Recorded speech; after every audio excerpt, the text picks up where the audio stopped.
Jolyon, what's the latest? Because I know you've described this chapter in the continuing saga as one of the most troubling that you've come across so far.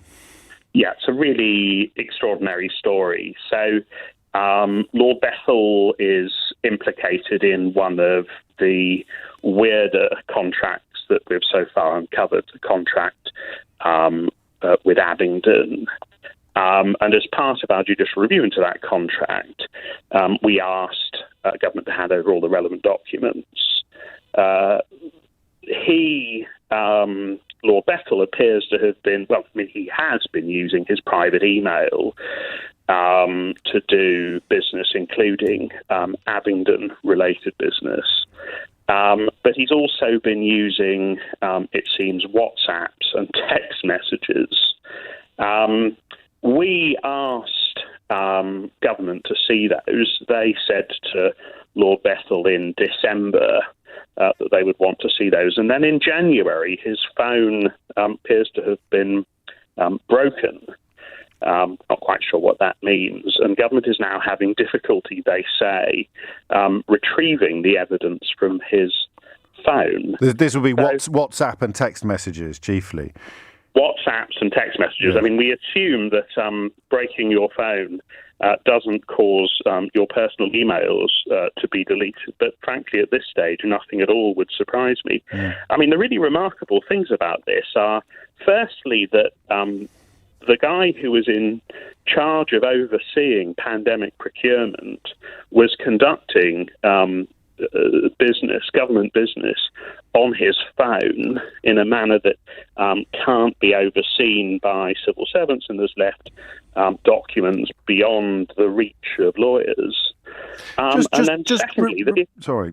No, you go. Well, remind us why that is so significant. I've seen Dominic Cummings in reference to another contract that was awarded to some close friends of his without any tender or normal process. Dominic Cummings' defence is you guys don't understand how hard it is to do this stuff really quickly and urgently. So just for the benefit of the tape, why is it important that we, as in the public, can see the evidence or the records of these sort of negotiations, which involve, and this will be part of the answer, I presume, which involve epic sums of public money?